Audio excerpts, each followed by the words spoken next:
교회 생활을 오래 하신 분들의 가정이나 아니면 사업체에 가보면 성구를 표구에서 성경 구절이 있는 표구가 있거나 아니면 성경 구절이 있는 달력이 걸려 있는 것을 볼 수 있습니다. 그 성경 구절이 걸려 있는 그 표구는 어쩌면 그냥 선물로 받아서 걸어 놓은 것일 수도 있겠고, 그 가정의 가훈이나 혹은 좌우명, 신앙 고백이나 마음의 소원을 담아서 그 성경 구절을 그렇게 이 표구해 놓은 것일 수도 있을 것 같아요. 근데 여러분들이 아시는 것처럼 성경은 그냥 단순히 경구들의 모임이 아니라 성경은 스토리입니다. 그렇기 때문에 이 성경 말씀을 문맥에서 띄어서 그냥 그렇게 사용하다 보면 원래의 의미와는 상관이 없이 사용되거나 아니면 원래의 의미가 왜곡되는 경우들도 종종 있을 수 있기 때문에 우리는 그 말씀들을 볼 때 그 말씀이 어떤 문맥에서 사용되었는가 하는 것을 살펴볼 필요가 있겠다는 생각이 듭니다. 아마도 가정에 혹은 사업체에 가보면 가장 많이 걸려 있는 성경 구절이 욥기 8장 7절이 아닐까 생각합니다. 내 시작은 미약하였으나 나중은 심히 창대하리라 하는 그 말씀이죠. 사실은 교회 안 다니는 분들도 이 말씀은 참 위로가 되는 말씀이고 힘이 되는 말씀이라 다들 이 말씀들을 좋아하고 그리고 이 말씀을 통해서 힘을 얻기도 합니다. 저는 성경 해석의 다양성을 인정한다면 이런 표구를 가지고 있다고 해서 문제가 된다고 생각하지도 않고 그 말씀을 통해서 나름대로 적용해서 위로를 받는다면 그거를 틀렸다고 말해서는 안 될 거라고 생각을 합니다. 하지만 분명한 것은 내 시작은 미약하였으나 나중은 심히 창대하리라는 이 말씀은 하나님이 하신 말씀은 아닙니다. 하나님이 하신 말씀도 아니고 욥이 했던 말도 아닙니다. 이 말은 욥의 친구였던 빌닷이라고 하는 사람이 한 말입니다. 그런데 욥의 친구였던 빌닷이 이 말을 했던 이유는 그 배경은 응징신학적인 배경에서 이 말을 한 것입니다. 그러니까 당시에 욥이 극심한 고난 가운데 재산도 다 잃었고 사랑하는 10명의 자녀들을 동시에 잃었고 건강도 잃어버려서 머리끝부터 발끝까지 악창이 나서 정말로 처참한 모습으로 있었는데 그 욥의 친구들이 그런 욥을 위로하기 위해서 욥을 찾아왔어요. 그리고 욥의 모습을 보고 그 모습이 너무 안 되어서 일주일 동안을 죄를 뒤집어 쓰고 기도를 했습니다. 울면서 기도를 했어요. 너무 불쌍했기 때문에. 그래서 그에게 불쌍히 여기는 마음은 있었지만 그럼에도 불구하고 그들이 가지고 있는 기본적인 신학적인 전제는 바뀌지 않았습니다. 그들이 가지고 있던 신학적인 전제는 사람이 고난을 받거나 장애를 갖거나 아니면 가난하게 되는 것은 하나님 앞에 범죄했기 때문에 저주를 받은 것이라는 생각이죠. 그러니까는 하나님이 저주를 해서 그래서 그 이 고난을 당하게 되고 또 환난을 당하게 되는데 욥이 그렇게 극심한 고난을 당하게 된 것은 애석하고 안타까운 일이긴 하지만 뭔가 하나님 앞에 범죄한 게 있을 것이기 때문에 그 죄 때문에 하나님이 그를 치신다라고 그들은 생각을 했던 겁니다. 그래서 빌닷이 했던 말, 내 시작은 미약하였으나 나중은 심히 창대하리라는 이 말의 의미는 내가 지금은 이렇게 비참하고 형편없는 모습이지만 하나님 앞에 회개하고 돌아오면 그러면 형통하게 해주실 것이고 다시 회복시켜 주실 것이라는 의미였습니다. 그러니까 우리는 시작은 미약하였으나 나중은 심히 창대하리는 말을 굉장히 좋아서 잘 사용하고 있기는 하지만 원래 이 말의 문맥상 의미는 그것은 회개하면이라는 전제가 있죠. 우리가 가난하게 되는 이유, 고난을 겪게 되는 이유, 힘들게 살아가는 그 이유가 있다면 그것은 우리가 지은 죄 때문이고 하나님 앞에 범죄했기 때문이라는 겁니다. 모든 사람들 하나님 앞에 범죄하지 않은 사람이 없지만 욥의 경우에는 이 말이 너무너무 억울했던 것 같아요. 그래서 욥의 친구들에게 욥이 계속 변론하는 말은 내가 도대체 무슨 잘못이 있길래 하나님께서 나를 이렇게 치시는지 모르겠다 생각하고 하나님 앞에 나는 그렇게 악하게 산 게 아닌데 왜 하나님이 나를 벌하시는가라고 그렇게 이야기를 하죠. 그 이야기를 들으면서 욥의 친구들은 계속해서 욥을 책망하는 겁니다. 이것 봐. 이렇게 말하니까 죄인인 거지. 하나님 앞에 죄 없는 자가 어디 있냐? 하나님 앞에 의로운 사람이 어디에 있느냐? 그러니까는 하나님께서 치시면 고난을 당하면 하나님 앞에 무릎을 꿇고 용서를 구해야지 나는 잘못한 게 없는데 왜 이렇게 나를 힘들게 만드냐고 말하는 것 그거 자체가 이미 벌써 큰 죄야라고 이야기하는 거죠. 하지만 욥의 친구들의 말은 틀렸습니다. 하나님께서 욥에게 고난을 주셨던 그 이유는 그 고난은 욥이 죄를 지었기 때문에 하나님이 욥을 책망하신 것이 아니었기 때문입니다. 오히려 욥의 친구들이 했던 그 말 속에 욥이 가지고 있는 그 친구들이 가지고 있는 그 교만함이 더 엿보이는 거죠. 그러니까는 욥이 하고 있는 말은 이런 겁니다. 하나님께서 공의의 팔을 드셔서 하나님이 치신다면 그 앞에 설 자가 누가 있겠느냐? 내가 그걸 모르겠느냐 말하는 거죠. 그 하나님이 만일 전능하심으로 나를 치신다면 그러면 그 앞에 제대로 설 수 있는 사람이 누가 있겠는가? 그러니까 하나님이 치신다면 할 말이 없는데 그런데 너희는 도대체 왜 멀쩡하니? 그러니까 너희는 죄가 없단 말이니? 너희는 괜찮단 말이니? 그 말을 하는 거죠. 그러니까 너 회개해. 범죄했기 때문에 하나님께서 너를 이렇게 책망하시는 거야라는 그 말 속에 은연중에 담겨 있는 뜻은 자기들은 의롭다는 생각이고 그리고 오히려 욥이 범죄했다고 이야기를 하는 거죠. 그거 틀렸어요. 나중에 하나님께서는 욥에게 나타나셔서 욥의 그 친구들이 번제물을 드릴 때 욥이 그들을 위하여 기도하지 않으면 나는 그들을 받지 않겠다고 말씀하셨거든요. 이건 그들의 명백한 교만이기 때문에 그렇습니다. 사람들은 고난을 당하면 욥기를 읽어보라 그래요. 그런데 욥기를 읽어보라고 이야기를 하는데 그 욥기를 고난 중에 읽으라는 그 의미가 만일 어떤 고난과 환난 가운데도 이 불평하거나 원망하지 않고 하나님께 감사하는 그 모습을 배우도록 하기 위해서라면 욥기를 읽어보라고 말씀하지 마시고 욥기 2장까지만 읽어보라고 말씀하시는 게 맞을 겁니다. 3장부터는 욥은 원망해요.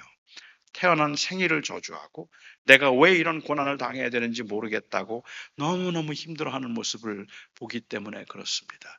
저는 고난당하는 분들에게 욥기를 읽어보라고 얘기합니다. 욥의 친구들이 심각하게 범하고 있는 죄는 하나님의 공의를 말하고 있는 것은 사실인데 욥의 친구들은 그 욥의 입장에서 욥을 대변해서 하나님 앞에 말하고 있지 않다는 것 때문에 그래요. 불쌍히 여기는 마음이 없는 거죠. 욥기를 통해서 하나님께서 주신 큰 두 가지 중요한 교훈이 있다면 의인도 고난을 받는답니다. 이거는 당시 유대인들에게는 굉장한 메시지예요. 내가 가난한 것, 내가 장애를 가지고 살아가는 것, 그리고 내가 고난을 당하며 살아가는 것은 다 내가 죄가 있어서라고 생각했던 그 당시 유대인들에게 죄가 없어도 의롭게 살아도 고난을 받을 수 있다. 그 말을 가르쳐 주었기 때문에 그렇습니다. 또한 못지않게 이 욥기가 우리에게 굉장히 위로가 되고 힘이 되는 이유가 있다면 그것은 그 욥이 고난 가운데 있으면서 정말로 원했던 것은 계속해서 묻는 그 질문 가운데 원했던 것은 하나님의 임재였거든요. 그러니까는 저도 목회를 하면서 많은 교인들이 도대체 나는 하나님을 못 믿겠습니다. 그 극심한 고난과 환난 가운데서 나는 하나님을 믿을 수가 없습니다라고 그렇게 이야기를 하면 그리고 왜 내가 이런 고난을 당해야 됩니까? 라고 그렇게 묻고 있는 그분들의 이야기를 들으면서 저는 그 고난 가운데서 사람들이 말하고 있는 그 말의 의도는 고난의 원인이 뭔가를 찾는 철학적인 질문이 아니라 내가 고난당할 때 하나님 거기 계십니까? 하나님의 임재를 찾는 질문이거든요. 정말로 내가 힘든데 나를 그냥 혼자 두고 계시는 겁니까? 아니면 나하고 함께 하시는 겁니까? 욥기가 우리에게 말할 수 없는 위로가 되는 것이 있다면 그것은 욥이 고난을 당하면서 왜 내가 이런 고난을 당해야 되는지, 왜 나는 이렇게 이런 일들을 왜 내가 경험해야 되는가 하나님께 계속해서 물으면서 그가 찾고 있었다는 것은 하나님이 거기 계십니까요? 하나님 아십니까? 하나님 거기 계십니까? 그리고 하나님께서 욥기를 통해서 우리에게 들려주셨던 말씀은 내 거기 있었다는 거예요.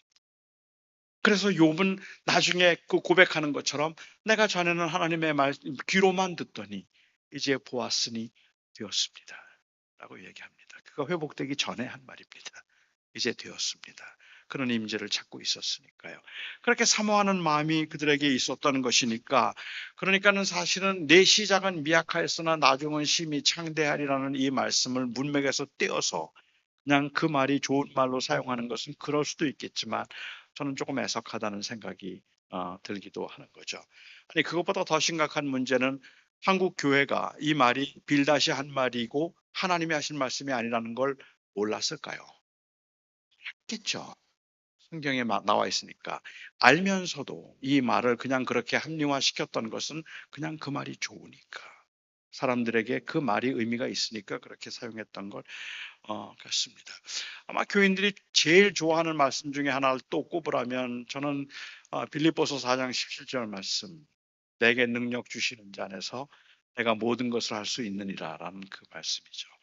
여기에 내게 능력 주시는 자 안에서 내가 모든 것을 할 수 있다고 말하고 있는 이 바울의 고백은 사실은 하나님이 나와 함께 하시고 전능하신 하나님이 나와 함께 하시기 때문에 나는 무엇이든지 원하는 것을 다 얻을 수 있다는 그 고백을 하고 있는 게 아닙니다. 이 고백을 말하고 있는 그 문맥을 볼 때에는 이 말은 사실은 바울이 극심한 고난과 환난 가운데 있으면서 그 극심한 고난과 환난 가운데서 오히려 하나님이 나와 함께 하시는 그 하나님으로 인하여서 나는 자족하기를 배웠다는 이야기죠. 그래서 나는 In him who strengthens me, I can do all things.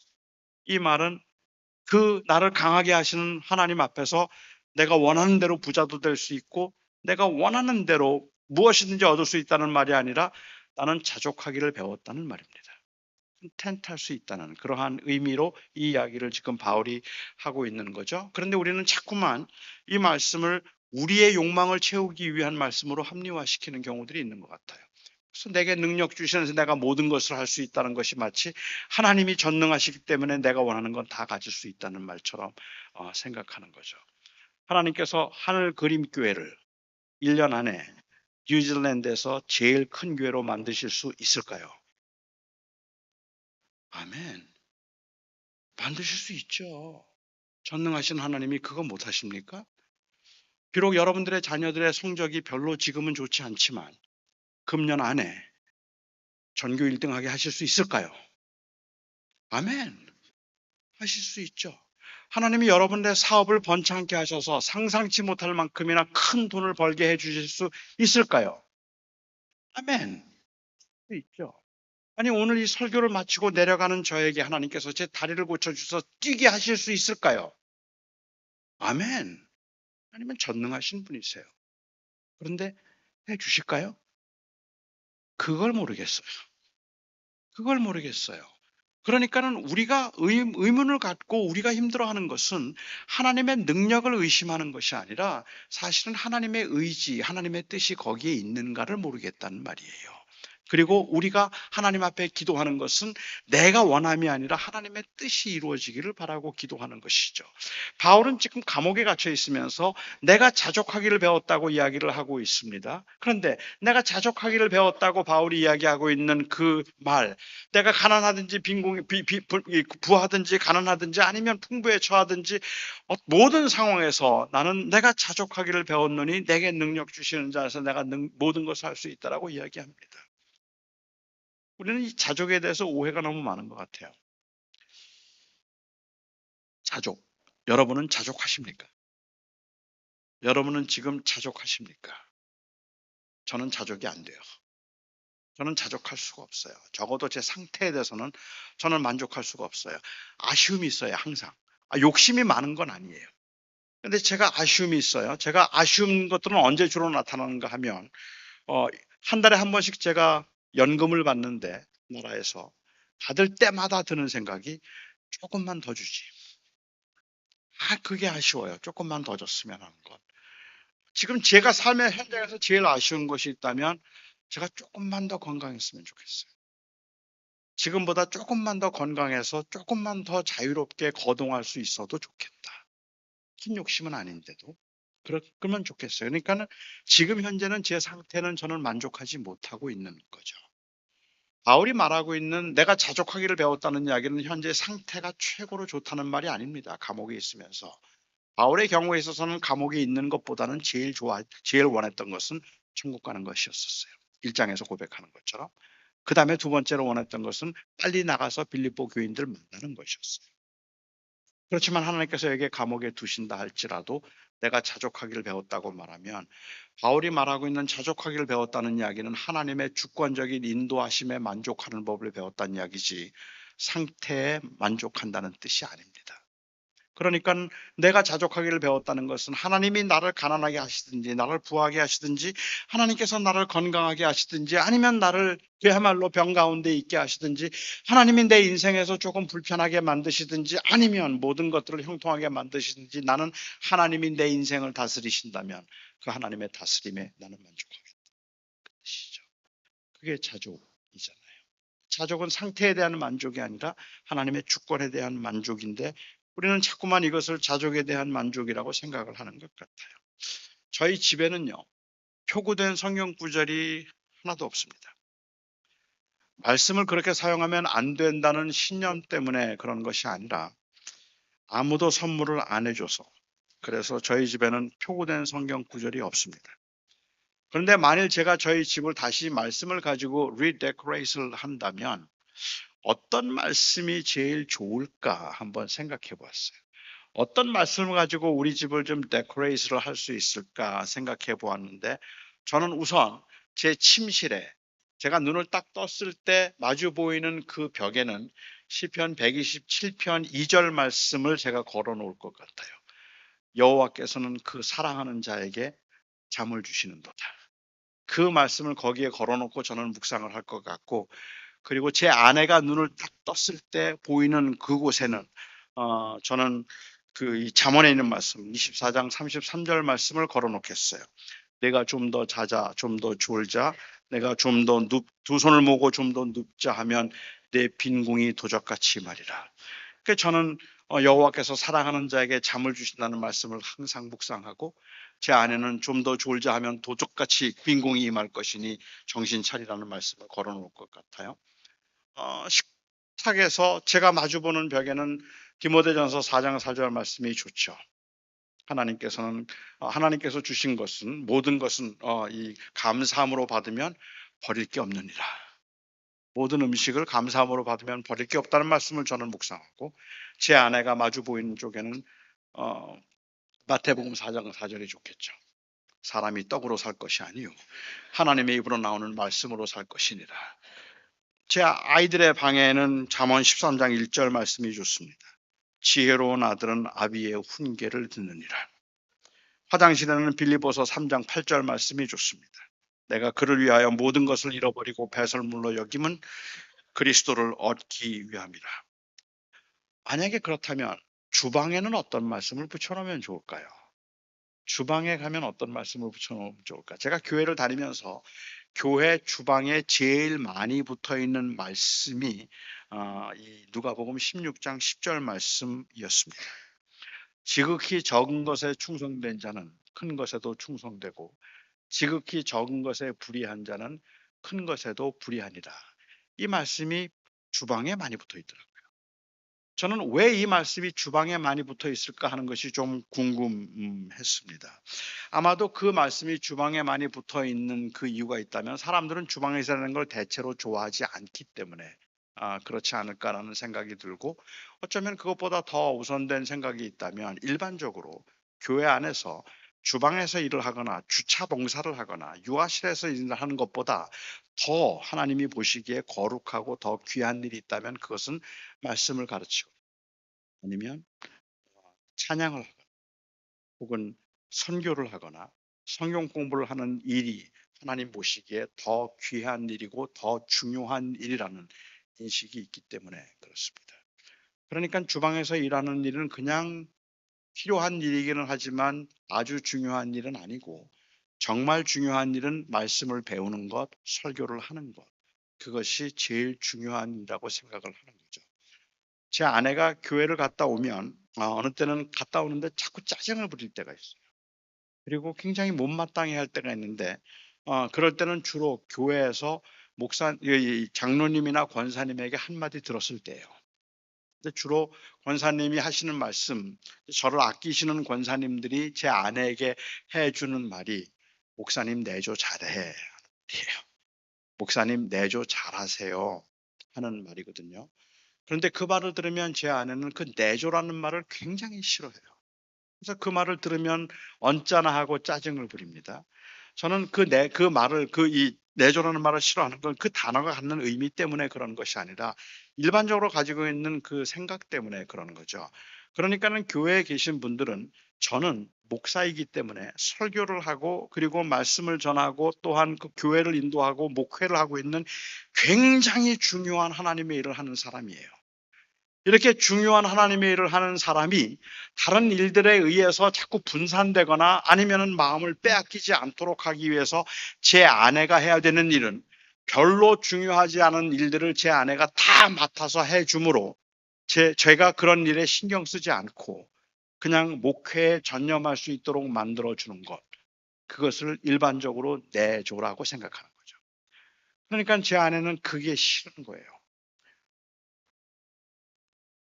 가정에서 아이를 보고 아이들 숙제를 봐주고 그리고 설거지를 하고 집안일을 하고 허드렛 일처럼 보이지만 그것도 하나님께서 맡기신 일이라고 생각하고 하나님의 일로 생각해서 일을 해야 될 텐데, 이 일은 목사가 하고 있는 중요한 일을 잘하도록 하기 위해서 그 일에 신경 쓰지 않도록 도와주고 있는 그 역할이라고 생각을 하기 때문에 그것이 제 안에는 마땅치 않으니까 그 말을 들으면 마음이 상하는 거죠. 여러분은 성경 공부를 인도하거나 아니면은 목사가 설교를 하거나 목회를 하는 그 일이 더 중요하다고 생각하십니까? 혹은 여러분들이 직장에서 지금 일을 하는 일이 더 중요하다고 생각하십니까? 하나님이 보실 때 가장 기뻐하시는 일은 여러분들이 지금 가정이나 혹은 직장에서 열심히 사는 것을 더 귀하게 보신다고 생각하십니까? 아니면 목사가 하고 있는 목회가 더 중요한 일이라고 생각하십니까? 설교가 거룩한 일입니까? 어떻게 설교가 거룩한 일이죠? 설교는 거룩한 일이 아니에요. 제가 만일 지금 설교를 하면서 제 마음속에 가지고 있는 생각은, 어떻게 하면 내가 이 설교를 잘해서 유명한 사람이 되고 사람들에게 인정을 받아서 모든 사람들이 좋아할 뿐만 아니라 그래서 내가 넉넉하고 아주 풍요로운 풍성한 삶을 살 수 있을까라는 생각을 가지고 온통 어떻게 하면 내가 유명한 설교자가 될 수 있을까 생각하고 설교를 하고 있다면 그 설교가 세속이죠. 그게 어떻게 거룩한 하나님의 일입니까? 자기 일이지. 아니잖아요. 거룩한 일과 속된 일, 세속과 거룩함을 구분하는 것은 무엇을 하는가에 의해서 결정되는 것이 아니라 누구를 위해서 하는가에 의해서 결정되는 것입니다. 그러니까는 설교가 거룩한 일이 아니라 그것이 하나님의 원하심을 드러낼 때만 거룩한 일이 되는 거예요. 설교를 통해서 자기가 높아지고자 한다면 그건 거룩한 일이 아닌 겁니다. 우리가 살아가는 모든 삶의 현장에서 선교를 하든 찬양을 하든 무엇을 하든 그것을 통해서 우리의 영광을 받으시기에 합당하신 주님을 높이기 위한 것이라면 그 일이 하나님의 일이지만, 그것을 통해서 내가 유명해지고 내가 인정받자고 하면 그건 내 일인 거예요. 그렇잖아요. 그게 세속인 거죠. 그런데 많은 사람들이 말씀을 듣고 제자 훈련을 받고 선교를 하는 것은 하나님의 일이고, 주방에서 일하거나 혹은 그 주차장에서 일하거나 가정을 돌보는 일들은 다 그건 세속적인 일이거나 별로 중요하지 않은 일이라고 사람들이 생각하게끔 만드는데, 어쩌면 결정적으로 영향을 준 성경 구절이 있다면 오늘 본문 같아요. 마르다와 마리아의 사건입니다. 오늘 본문을 보면 예수님께서는 주방에서 일하던 마르다보다는 하나님의 말씀을 듣고 있던 마리아를 더 칭찬한 것처럼 보이기 때문에 그렇습니다. 마르다는 많은 일로 분주했지만 몇 가지만 혹은 한 가지만이라도 족하다는 책망 비슷한 말을 들었고, 마리아는 좋은 것을 취하였으니 빼앗기지 아니하리라고 하는 칭찬을 들었기 때문에 그렇습니다. 그래서 사람들은 생각하기를 마리아가 취한 좋은 것은 하나님의 말씀을 듣는 것이었고, 마르다가 취한 그 일은 너무 많은 일로 분주해서 주방에서 열심히 일한 것, 그것보다 말씀을 듣는 것이 더 중요했다고 그렇게 이해를 하게 되는 것들이겠죠. 하지만 저는 이 말씀이 예수님께서 그렇게 이원화시켜서 말씀을 듣는 것이 일상생활에서 우리가 경험하는 것보다 훨씬 더 중요하다는 의미에서 이 말씀을 하셨다고 보기는 어려울 것 같아요. 제가 이 말씀을 그렇게 이해하면 안 된다고 생각하는 이유는 이 말씀이 문맥상 바로 이 누가복음에만 기록된 사건이지만 누가복음에 유일하게 기록되어 있는 선한 사마리아 사람의 비유 바로 다음에 나오는 말씀이기 때문에 그래요. 율법학자가 예수님을 찾아와서 물었습니다. 주님, Rabbi, how can I attain eternal life? 어떻게 하면 내가 영생을 얻을 수 있겠습니까? 라고 그렇게 물었습니다. 그리고 주님께서는 그래, 너희는 어떻게 알고 있느냐? 마음을 다해서 하나님을 사랑하고 이웃을 내 몸과 같이 사랑하면 영생을 얻을 수 있는 것으로 우리는 알고 있습니다. 그래, 네가 그렇게 생각한다면 그렇게 해라. 그러면 영생을 얻을 것이다. 하셨죠. 아마도 이 율법학자는 예수님을, 하나님을 마음을 다해서 사랑하는 건 자신이 있었던 것 같아요. 그런데 이웃을 사랑하는 건 확인해 볼 필요가 있었겠죠. 그래서 예수님에게 물었습니다. 누가 우리의 이웃입니까? 라고 물었습니다. 여러분, 유대인들의 생각대로 한다면 이웃을 사랑하는 문제 어렵지 않은 거 아시죠? 우리도 이웃을 사랑하는 문제는 어렵지 않아요. 이웃을 어떻게 정의하는가에 따라 달라지기 때문에 그렇습니다. 그러니까는 누가 우리의 이웃인가 하는 것은 중요한 질문이죠. 누가 우리의 이웃입니까? 하나님 잘 믿는 사람들, 그리고 나하고 마음이 맞는 사람들, 그 사람들이 우리의 이웃입니다 하면 이웃 사랑하는 건 쉬워요. 당시 유대인들의 경우에 있어서는 이웃을 사랑하는 게 쉬웠어요. 유대인들만 이웃이니까. 그래서 사마리아 사람들은 이웃이 아니라고 생각을 했거든요. 그런 상황에서 예수님께서는 사마리아 사람의 비유를 말씀하신 겁니다. 어떤 사람이 예루살렘에서 여리고로 내려가는 길에 강도를 만나서 거반 죽게 되었다고 이야기를 하고 있습니다. 이 이야기의 설정이, 예수님께서 비유를 말씀하시는 설정이 예루살렘에서 여리고로 내려가다가 그 길이 워낙에 험한 길로 소문이 나 있었거든요. 한 12마일밖에 떨어지지 않은 거리인데, 그런데 그 길을 가다가 한 사람이 강도를 만났어요. 거반 죽게 될 정도로 매를 많이 맞았고 가진 거 다 빼앗긴 상황입니다. 그런데 그 앞으로 사람들이 지나갔습니다. 제사장이 지나갔고, 그리고 레위인이 지나갔습니다.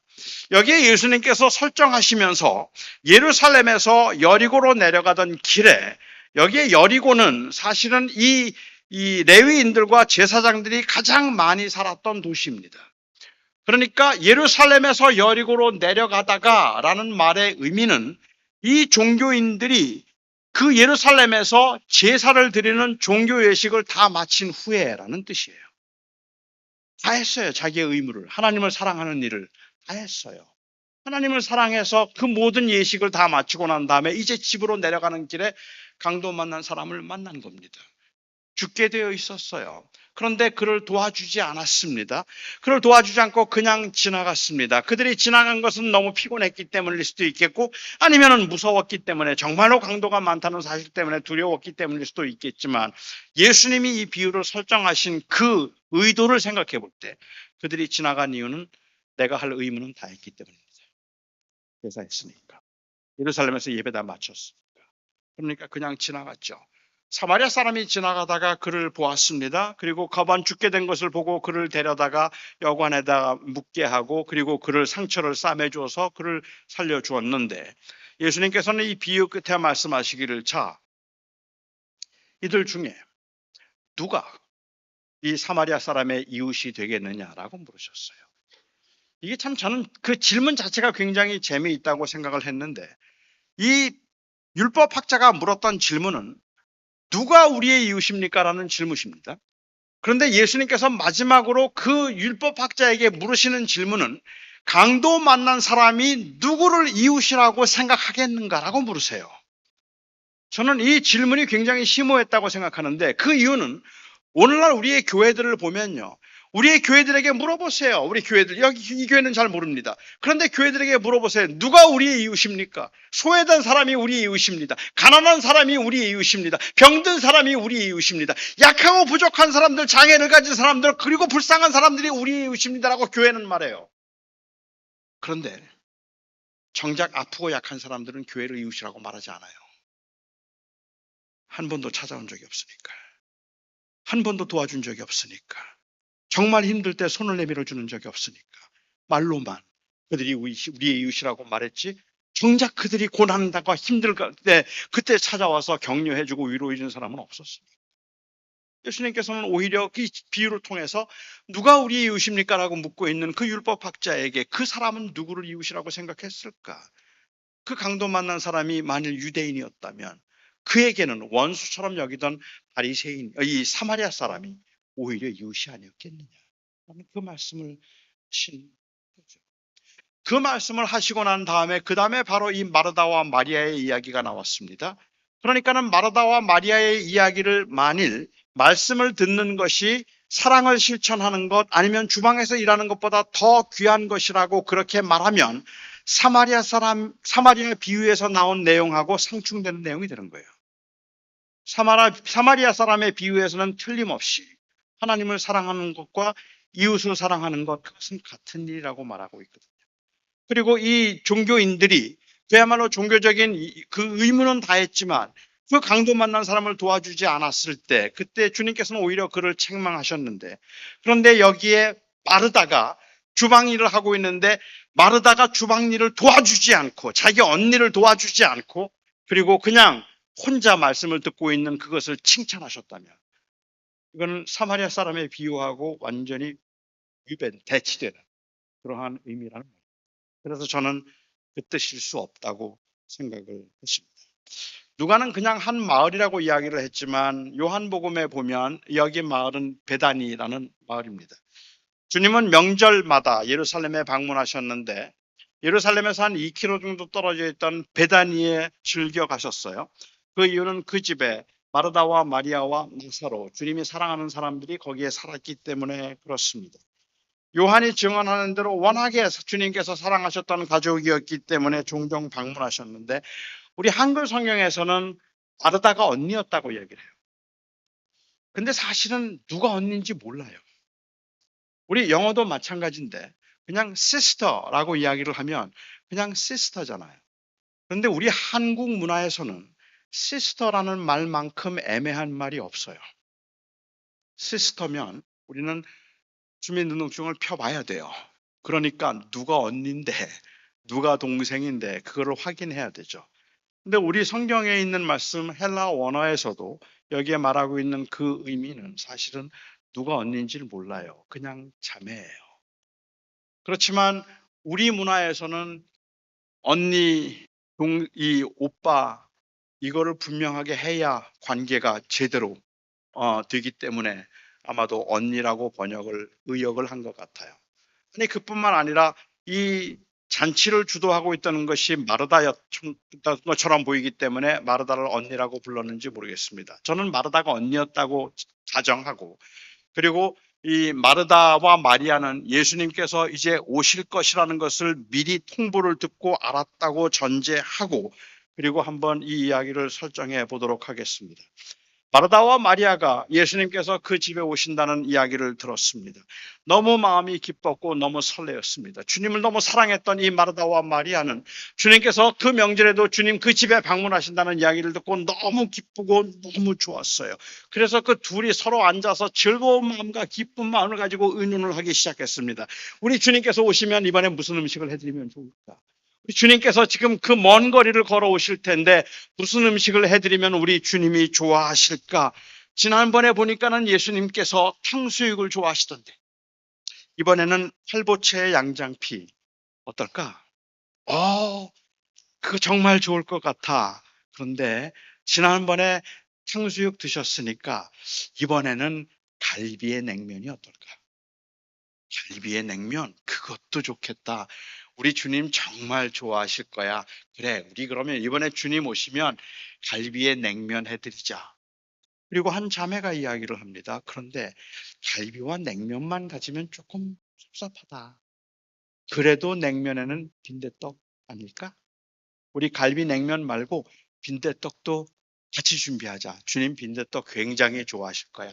아, 그래, 그래. 빈대떡도 맛있겠다. 그것도 해드리자. 그런데 빈대떡만 가지고는 좀 그렇고 만두 어때? 만두도 좋겠네. 그럼 우리 만두도 주님 해드리자. 그래서 주님이 오시면 주님을 기쁘시게 하기 위해서 갈비에 냉면에 빈대떡, 만두, 그리고 나물 몇 가지를 하기로 그렇게 결정을 했어요. 너무너무 좋습니다. 기쁜 마음으로 했죠. 그런데 여러분, 주님을 초대한다는 건 그렇게 쉬운 일이 아닙니다. 주님을 식사에 초대하면 언제나 12명이 따라와요. 그래서 어김없이 잔치가 돼요. 주님만 잡수시는 거 아니에요. 12명의 장정들이 따라올 뿐만 아니라 그뿐만 아니죠. 그 동네에 있는 유지들 다 오죠. 그리고 또한 그 장애인들, 병든 사람들, 고난 중에 있는 사람들이 예수님의 도움을 받기 위해서 찾아오면 수많은 사람들이 오기 때문에 어김없이 잔치가 되는 겁니다. 그래서 그들이 주님을 위해서 그 음식을 많이 장만해야 되는 상황이 되는데 마침내 주님께서 오셨어요. 이번에도 어김없이 12명이 따라왔어요. 여러분도 다 경험하셨겠지만 아무리 미리 준비를 해도 손님이 오고 나면 바빠지는 법입니다. 주님이 들어오시니까 마르다는 너무너무 분주해졌어요. 그 음식을 데워야 되고, 그리고 또 끓여야 되고, 또 국수를 삶아야 되고, 고기도 구워야 되고, 뭐 정신없이 도와주는 사람들이 좀 있었겠지만 너무너무 바쁜 거예요. 막 주님이 생각하면 할수록 주님이 시장하실 텐데 빨리 우리 주님 앞에 맛있는 걸 좀 드리자 생각을 하니까 그 마음에 더 조급해져서 자꾸만 음식을 만드는데 손이 딸리는 거죠. 참을 그렇게 일을 하다 보니까 마리아가 안 보여요. 야, 마리아 어디 갔어? 마리아 도대체 어디 간 거야? 한참을 찾다 보니까 마리아가 예수님 이 앞에 그 턱을 괴고 앉아서 말씀을 듣고 있는 거예요. 아마도 제가 짐작할 때는 마르다가 마리아에게 계속 손짓을 했을 겁니다. 빨리 나오라고. 지금 너무 바쁘고 너무 힘든데 빨리 나오라고 막 재촉을 했겠죠. 마리아가 봤을까요? 봤을 거예요. 분명히 봤을 거예요. 그런데 안 나와요. 분명히 봤는데도 불구하고 그냥 턱을 괴고 앉아서 말씀만 듣고 있는 겁니다. 그 모습을 보고 마르다가 나중엔 너무 화가 나서 주님을 찾아갔죠. 그리고 주님 앞에 말했습니다. 주님, 내 동생이 나 혼자 일하게 두는 것을 왜 그냥 내버려 두십니까? 라고 얘기해요. 빨리 마리아에게 명하여서 마리아가 나를 도와주게 하소서라고 이야기를 합니다. 저는 마리아의 요구가 정당하다고 생각해요. 마르다의 요구가, 마르다가 알고 있는 예수님, 우리가 알고 있는 예수님은 이런 상황이 되면 마리아를 책망하는 게 맞는 겁니다. 그렇잖아요. 솔직히, 마리아는 너무 얌체 아니에요? 지금 언니는 그렇게 바빠서 지금 주방에서 막 발을 동동 구르고 있는데 혼자 말씀을 듣고 있어요.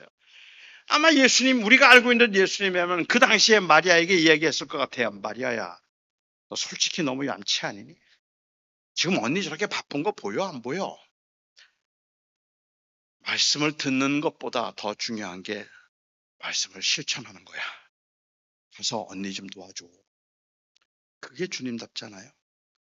아니면 조금 더 양보를 하면 주님께서 너하고 네 언니한테는 이따 밤에 내가 다시 얘기해 줄 테니까 지금은 언니 좀 도와라. 그게 주님 같잖아요. 당연히 그래야 되죠. 그런데 주님께서는 오히려 마르다에게 말씀하시기를 마르다야, 마르다야, 내가 너무 많은 일로 분주하거나 몇 가지만 혹은 한 가지만 해도 족한데 마리아가 이 좋은 것을 취하였으니 빼앗기지 아니하리라. 그렇다면 마리아가 취한 좋은 것은 뭘까요? 마르다의 문제는 무엇이었을까요? 주방에서 일하는 것이 아닙니다. 그가 열심히 일하고 있었던 것이 아닙니다. 몇 가지만 하든지 한 가지만 족하다는 말씀의 의미는, 이 말씀은 그냥 주님은 그렇게 많이 음식 차리는 것보다 김치찌개 하라면 된다는 말씀이 아닙니다. 주님께서 여기서 말씀하셨던 그 의미가 만일 그냥 단순히 마리아가 좋은 것을 취하였으니 말씀 듣는 것이 주방에서 일하는 것보다 더 좋으니까, 그러니까는 마리아가 좋은 걸 취하였다라는 말씀을 그렇게 이해했다면 아마 마르다도 그래요 주님, 그게 좋은 겁니까? 앞치마 벗어 던질걸요? 그리고 나도 그런 말씀 듣게요. 그리고 주님 앞에 말씀을 들었을 것이고, 주님은 그날 점심 못 드셨습니다. 다들 말씀만 들었을 테니까. 그런데 마리아는 그렇게 이해하지 않았던 것 같아요. 제가 그렇게 이해하지 않았다고 생각하는 이유는 요한복음 12장에 나오는 사건 때문에 그렇습니다. 마지막 6월절에 주님께서 또다시 베다니를 가셨는데 이번에는 시몬이라는 사람의 집에서 식사를 하셨습니다. 그렇게 식사를 할 때 그때도 이 마리아는 혁명적인 일을 합니다. 사실 마리아가 말씀을 듣고 있는 모습이 굉장히 정숙하고 그리고 굉장히 여성스러운 모습처럼 보이지만, 물론 여성스럽다는 말 자체도 조금 이 문제가 있는 말이긴 하겠지만요. 그렇게 보면은 굉장히 정숙하고 얌전한 사람인 것처럼 그렇게 보여지지만 그 당시의 문화를 생각해 보면 마리아는 혁명적인 여자입니다. 남자들이 말씀을 듣고 있는데 여자가 같이 들어가서 들을 수 없어요. 그것을 허락하신 주님도 대단하고 같이 들었던 제자들도 대단한 거예요. 그리고 마리아도 대단한 거죠. 주님께서 그 시몬의 집에서 식사를 하실 때 마리아는 정말로 she was a kind of revolutionary figure. 굉장히 혁명적인 여자죠. 그 남자들이 있는 곳에 마리아가 들어왔습니다. 머리를 풀었습니다. 그리고는 그 향유병을 가지고 들어와서 예수님의 발에 붓고 자기의 머리털을 풀어서 머리로 발을 씻겨드렸어요. 퍼블릭 앞에서 여자가 머리를 푸는 것은 창녀들이 하는 행동입니다. 이것은 욕을 먹을 수 있는 일이에요. 그런데 마리아는 마치 예수님의 장례를 준비하는 것처럼 그런 과감한 일을 했어요. 그날 마르다 뭐 했을까요? 요한복음 12장에 보면 주방에서 일을 하는데 되어 있어요. 그는 여전히 주방에 있었어. 도대체 배움이 없는 여자입니까? 순종을 모르는 여자입니까? 한번 그렇게 혼났으면 이젠 좀 말씀을 들어야지. 여전히 주방에 있는 걸까요? 아니요. 이 마르다가 변한 것이 있다면 이제는 마리아가 더 혁명적인 일을 하고 있는 그 상황에서도 마르다는 상관하지 않았어요. 오히려 지금 마르다가 주목하고 있는 것은 주님을 하는 거죠. 그리고 이 마르다와 마리아의 사건, 10장에 보여지는 사건은 마리아는 주님을 보고 시작한 일이었지만, 그렇지만 나중에는 주님이 보이는 게 아니라 마리아가 보여서 주님을 보지 못하고 있는 거예요. 시작할 때는 주님을 기쁘시게 하겠다고 많은 음식을 준비하겠다고 했는데, 그런데 정작 너무 바빠지고 피곤해지고 힘들어지기 시작하면서부터는 자꾸만 마리아가 신경이 쓰이는 거죠. 왜 나 안 도와주는 거야? 왜 나 혼자 일하게 두는 거야? 왜 이렇게 나만 이렇게 고생하게 만드는 거야? 그게 너무 섭섭해서 그래서 오히려 마리아를 원망하고 있는 모습입니다. 주님께서 말씀하신 마리아가 취한 좋은 것은 마리아는 여전히 주님을 보고 있었습니다. 그리고 마르다는 주님을 보고 시작했는데 사람이 보였어요. 그래서 더 이상은 주님이 안 보이고 마르다가 마리아가 보이는 겁니다. 그리고는 마리아가 그의 시선을 가리면서부터는 기쁨을 잃어버렸죠. 많은 음식을 통해서라도 섬기겠다고 생각했던 이 마르다였지만 너무 바빠지기 시작하면서부터 이제는 나를 도와주지 않는 사람들이 자꾸 걸리기 시작하고 왜 나 혼자 이렇게 고생하게 만드는가라는 생각이 들어서 오히려 짜증과 원망이 더 늘어나서 굉장히 많은 분들이 주의 은혜를 입고 주님을 사랑해서 그 사역을 시작하고 열심히 봉사하겠다고 시작했다가 결국은 사역을 그만두고 교회를 그만두는 많은 경우에 주님께 실망하기보다는 사람에게 실망할 때가 너무 많은 거죠. 주님이 보이지 않는 걸요. 사람만 보이는 걸요. 목사가 보이고 집사가 보이고 장로가 보이고 그리고 사람들이 보이기 시작하면 다 꼴보기 싫다는 생각에 아예 주님을 떠나고 싶은 마음이 생기는 거죠. 우리가 정작 이 시대의 교회가 주목해야 되는 것, 이 시대의 교회가 놓치지 말아야 되는 것이 있다면 그것이 과연 무엇일까?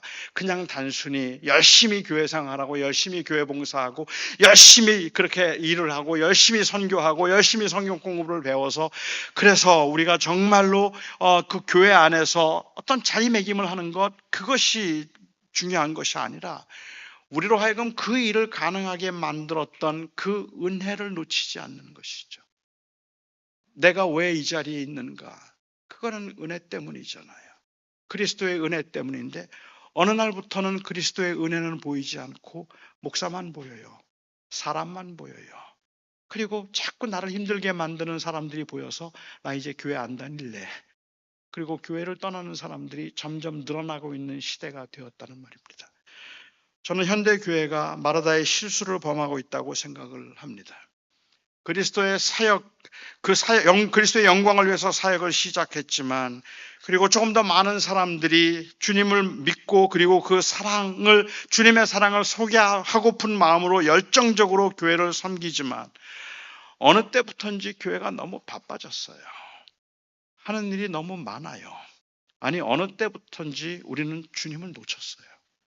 그냥 사람만 보고 있는 것 같은 그런 모습이 현대 교회의 모습이라면, 마리아가 취한 좋은 것은 그는 여전히 주님을 보고 있었지만 마르다는 그 분주함 때문에 주님을 놓쳐서 마리아를 보고 있었던 거죠. 그리고 그 안에는 원망이 생기기 시작했던 것입니다. 정말 내가 무엇을 위해서 사역하는가, 무엇을 위해서 내가 살아가는가 하는 것에 대한 진지한 고민과 성찰이 없이 우리가 교회 생활을 열심히 하고 그냥 교회 부흥을 위해서 열심히 일을 하지만, 목사들도 교회 부흥을 위해서 열심히 일하지만, 그 교회 부흥을 위해서 그렇게 헌신된 일을 하고 있는 것들의 그 중심에 그리스도로 인한 기쁨을 잃어버리면 어때요? 그 주님으로 인한 그 감격과 감사를 잃어버린다면 도대체 우리가 어떤 의미에서 우리가 하는 봉사가 의미가 있겠는가 말이죠. 어느 날 할머니가, 굉장히 외로운 할머니가 계셨습니다. 외로워서 친구가 필요해서요. 말벗이 필요했습니다. 앵무새를 파는 가게를, 애완동물을 파는 가게를 갔어요. 그리고 이제 앵무새를 한 마리 사기 위해서, 혹시 앵무새하고 그렇게 같이 소통하면 그러면 덜 외로울까 싶어서 그 가게를 갔습니다. 그리고 앵무새를 한 마리 샀습니다. 사면서 주인에게 확인했습니다. 이 앵무새가 정말 말 잘합니까? 그러자 주인이 말하기를 너무 말이 많아서 탈입니다. 말 잘합니다. 그래요. 앵무새를 사가지고 갔습니다. 다음날 할머니가 가게를 찾아오셨어요. 안색이 별로 안 좋아요. 할머니가 말하십니다. The parrot doesn't talk. 말 안 하는데? 말 안 해요. 그러자 이 주인이 정말로 미안합니다. 혹시 그 새장 안에 거울이 있나요? 거울 없는데요. 새들은 거울에 비치는 reflect 되는 자기의 모습을 보면 친구하고 말하듯이 말을 많이 합니다. 그러니까 거울 하나 사다 놓으세요. 그래서 거울을 사가지고 갔습니다. 다음날 할머니가 또 찾아왔습니다. The parrot still doesn't talk. 아직도 말 안 해요. 그래요. 죄송합니다. 혹시 새장 안에 그네 있나요? 그네 없는데요. 새들은 그네를 타다가 기분이 좋아지면 말할 수도 있습니다. 그네를 하나 사가세요. 그네를 사갔습니다. 다음날 할머니가 또 찾아오셨어요. 아직도 말 안 해요. 정말 미안합니다. 혹시 새장 안에 사다리 있나요? 없는데요. 새들은 사다리를 오르락내리락 하면 기분이 정말 좋아져요. 그러면 틀림없이 말할 겁니다. 마음에 내키지 않았지만 새가 말하도록 하기 위해서 사다리 사가지고 갔습니다. 다음날 할머니가 또 찾아오셨습니다. 안색이 완전히 달라지셨어요. 완전히 달라지셔서 할머니가 말씀하십니다. 오셨어요. 그래서 주인이 물었습니다. 새가 말하던가요? 그러자 할머니가 말하기를 아니요. 새가 죽었어요. I'm so sorry. 그런데 새가 죽을 때까지도 정말 아무 말도 하지 않던가요? 죽으면서 딱 한마디 하고 죽었습니다. 그래요. 뭐라 그러던가요? 그 새가 죽으면서 말하기를 그 가게에 먹을 건 안 팔던가요? 그리고 죽었습니다. 굶어 죽었습니다. 새가 말하도록 하기 위해서 그네 갖다 놓고 사다리 갖다 놓고 그리고 거울 갖다 놓는 동안에 먹을 걸 안 줬어요. 그리고 죽었습니다. 저는 오늘날 교회에서 예수님이 질식하고 계실지도 모른다고 생각합니다. 교회를 부흥시키기 위해서, 우리들의 만족을 위해서 별의별 프로그램들을 다 만들고, 그리고 우리는 그래서 그 교회 성장을 위해서 정말로 교인들은 바쁜데 주님이 없어요. 그 주의 은혜가 없어요. 주님께서 나를 위해서 죽으셨다는, 내가 여기에 존재하고 내가 사역해야 되는 이유가 바로 예수 그리스도라고는 그 주님이 없는, 뜨거운 예배, 열정적인 찬양이 있기도 하고 헌신적인 기도가 있기도 해서 사다리도 만들어 놓고 그네도 만들어 놓고 거울도 가져다 주었는데, 정작 우리 안에 나를 구원하시고 나에게 생명을 주신 예수 그리스도, 그분이 안 계시단 말입니다. 그분이 안 계신 상태가 오늘날 교회의 모습일지도 모른다고 생각을 해요. 저는 26년 이민교회에서 목회했습니다. 26년 목회를 하는 동안에 사람들이 저에게 물어요. 26년 목회하면서 제일 힘들었던 게 뭐냐고.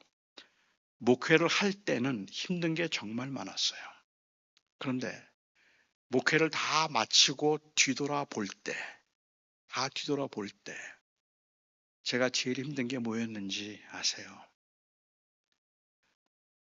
주님만 주목하는 게 제일 힘들었어요. 제가 언제 울었을까? 교회가 부흥 안 할 때 울었어요. 제가 언제 웃었을까? 교회가 부흥하고 교인들이 저 좋아할 때, 그때 저는 웃었어요. 내가 인정을 받을 때 나는 웃었고, 그리고 내가 이 인정을 받지 못한다 생각하면 슬프고 힘들어서, 저는 처음에 나를 부르셨던 그 주님의 부르심이 저로 하여금 복음의 일꾼이 되어서 그리스도를 존귀케 하며 주의 이름을 영화롭게 하라고 저를 부르셨는데, 저는 목회를 하는 동안에 그 주님은 잊어버린 채 어떻게 내가 사람들에게 인정을 받아야 되고 어떻게 내가 사람들에게서 대접을 받아야 되는가 하는 것에 주목하느라고 저는 그리스도를 놓쳤습니다. 그리고 제 목회를 돌아보면서 제가 내 목회가 실패였다고 생각하는 건 단순히 교회가 성장하지 않았기 때문이거나 아니면 교회가 크게 성장했기 때문이거나 그런 게 아니라, 제가 내가 목회를 하면서 참 잘 못했구나라고 생각했던 것이 있다면, 저의 그 사역의 현장에서 내가 주님 때문에 울고 주님 때문에 웃고 주님이 기뻐서 주님이 좋아서 그 주님의 은혜 안에서 제가 위로를 받았던 그 시간들이 언제인가를 생각하면 너무 적어서 그래요. 그게 저에게는 정말로 죄송하기도 하고 안타까운 그러한 일이기도 합니다. 나를 위해서 십자가에 죽으신 예수 그리스도, 그래서 나로 하여금 하나님의 자녀가 되게 하시고 이 땅에 사는 동안에 어떤 형편과 사정과 상황에서 살든지 나의 주님이 되셔서 내 삶을 주관하시고 인도하신 그 주님, 나의 예배를 받기에 합당하시고 그리고 나의 섬김을 받기에 합당하신 그 주님, 저는 주님 한 분만이면 됩니다. 세상 사람들이 알아주지 않아도 저는 주님이 기뻐하시는 일하면 주님을 위해서 할 것이고, 그리고 제가 아니라 주님이 높아지기를 원합니다. 그러한 고백을 가지고 그러한 간절한 마음을 가지고 목사가 됐는데, 그리고 목회 현장으로 들어왔는데, 정작 26년의 목회 사역 가운데서 제게 남은 것은 사람들 뿐인 것 같아서, 그게 저에게는 말할 수 없는 실패감, 죄송함을 느끼게 만든다는 말입니다. 사랑하는 우리 성도 여러분, 특별히 하늘그림 교회 성도 여러분, 저는 여러분들이 오늘도 이 예배를 하면서 우리는 부족하고 연약하지만 그럼에도 불구하고 우리가 할 수 있는 그 진지한 고백, 주님 예배하고 싶습니다. 주님 섬기고 싶습니다. 이 세상에 사는 동안에는 지치기도 하고 피곤하기도 하고 그리고 속상하기도 하고 억울하기도 해서 교회도 그만두고 싶고 사람들도 만나고 싶지 않고 아무것도 하고 싶지 않은 그러한 마음이지만, 그러나 주님, 제가 무엇을 한다면 제가 하는 것은 주님 때문입니다. 주님을 놓치고 싶지 않습니다. 주님을 보고 싶습니다. 예수님께서 마르다에게 하셨던 말씀, 마리아가 좋은 것을 취하였으니 빼앗기지 아니하리라.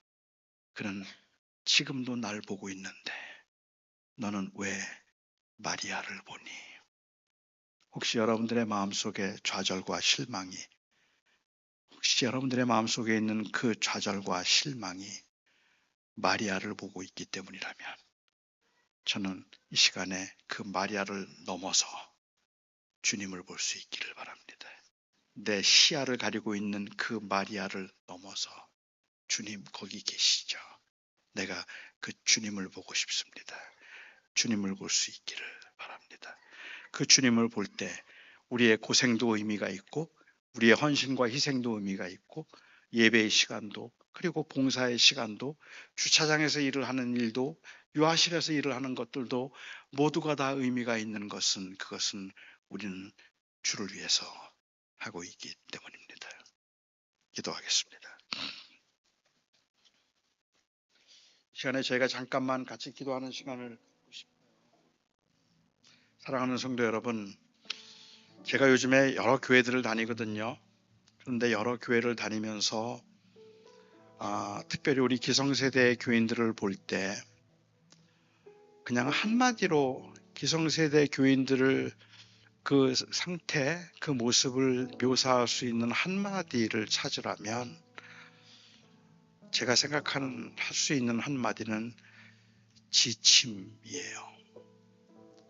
정말 열심히 주를 섬기며 살았는데, 정말 교회밖에 모르고 살았는데, 그렇게 산 여러 많은 우리 어르신들이 지쳐 있어요. 이제는 다 귀찮다. 이제는 다 싫다. 그냥 그래서 아무것도 하지 않거나 아니면 그냥 이제는 교회도 싫다.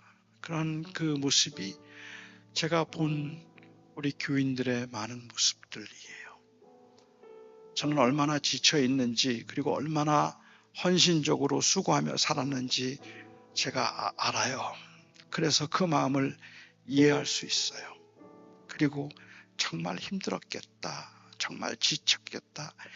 이젠 진짜 쉬고 싶겠다 하는 그 마음에 저는 동의합니다.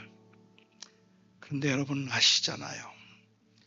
그렇게 쉬고 싶은데 우리가 쉴 수 없는, 쉬지 못하게 만드는 그 열정은 나는 이번에는 잘할 수 있을 거야 라는 그것 때문이 아니라 바로 나를 사랑하시는 그 주님, 그 그리스도를 위해서 살고 싶다는 열망, 그거 아닙니까? 우리가 주저앉아 있을 수 없는 이유는, 우리가 교회를 포기할 수 없는 이유는, 우리가 교회 안에서 섬김을 포기할 수 없는 이유는, 그리고 우리가 사람을 포기할 수 없는 이유는 바로 예수님 때문 아닙니까? 그 그리스도 때문일 텐데, 저는 이 시간에 여러분들이 혹시 너무 많이 지쳐서 원망과 불평과 그리고 참 아무것도 아니라는 생각에 그냥 상처를 받은 마음이라면 저는 충분히 이해하는데, 그것을 회복하고 다시 일어설 수 있는 길은, 그것은 아무것도 하지 않는 게 아니라 저는 주님을 보는 거라고 생각합니다. 다시 주님 봐야죠. 우리의 시선을, 시야를 가리고 있는 그 많은 것들을 넘어서 다시 주님 봐야죠. 여러분, 저는 이 시간에 여러분들이 한번 하나님 앞에 그렇게 기도할 수 있기를 바라요. 주님, 너무 바빠서, 너무 속이 상해서 제가 주님을 놓쳤네요. 자꾸만 제 눈에는 마리아만 보였네요. 이 시간에 다시 주님 보고 싶습니다. 다시 주님 보고 싶습니다.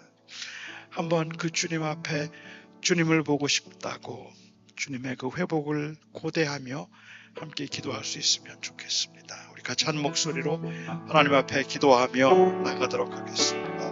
사랑하는 나의 아버지 하나님, 오늘 이 시간에도 주의 은혜 가운데서 저희들이 사역을 하고 살아가는 삶의 현장에서 아버지 하나님, 주님을 보는 게 너무 힘들어서 주님을 제대로 보지 못하고 하나님의 사람만 보이거나 나만 보였던 때가 많은 것을 저희는 이 시간에 저희가 주님을 다시 바라볼 수 있기를 나의 생명이 되시고 나의 구원이 되시는 주님, 이 교회의 머리가 되시는 주님, 주님만 보이는 주님을 다시 바라볼 수 있기를 소망합니다. 우리의 시야를 가리는 것들이 정말로 많이 있지만 그 모든 것들을 뛰어넘어서 주님을 바라볼 수 있게 하시고 아버지 하나님이여, 몸으로 인한 진정한 회복과 치유를 경험할 수 있기를 소망합니다.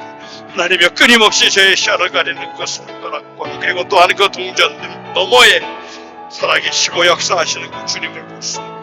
아버지 하나님, 은혜 가운데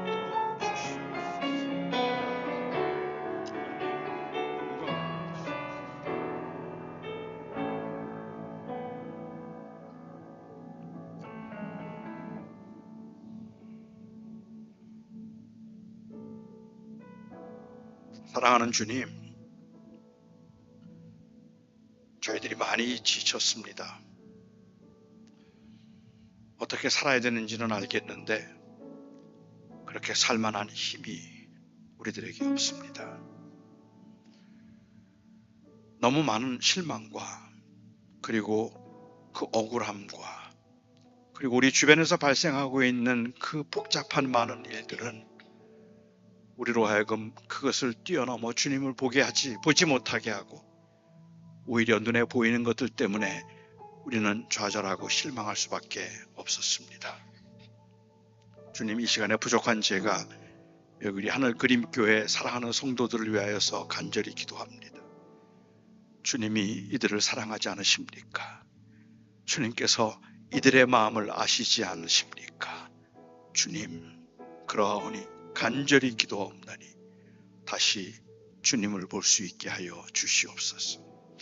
다시 주님을 보기 때문에 힘을 얻을 수 있게 하시고, 다시 주님을 보기 때문에 일어설 수 있게 하시고, 내 눈앞에 마리아가 보여서 아무것도 하기 싫었던 그 중심에, 그 마음에 주님이 보임으로 다시 한번 일어설 수 있는 용기도 허락하여 주시옵소서. 교회뿐만이 아니라 주님, 우리 사랑하는 성도들이 살아가는 삶의 현장에 수많은 마리아들이 있습니다. 문제들, 비교된 일들, 다른 사람들의 성공, 내 삶에서 느끼는 버거움과 한계들, 이 모든 것들은 우리로 하여금 주님을 보지 못하게 만듭니다. 주님, 사랑하는 성도들을 주님께서 붙들어 주셔서 한 주간 동안 우리를 사랑하시는 주님을 볼 수 있어서 위로를 받고 용기를 얻을 수 있게 하여 주시옵소서.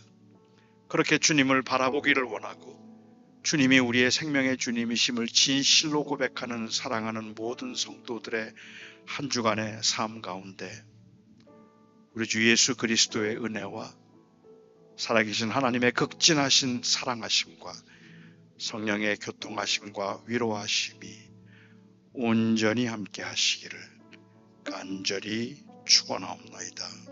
아멘.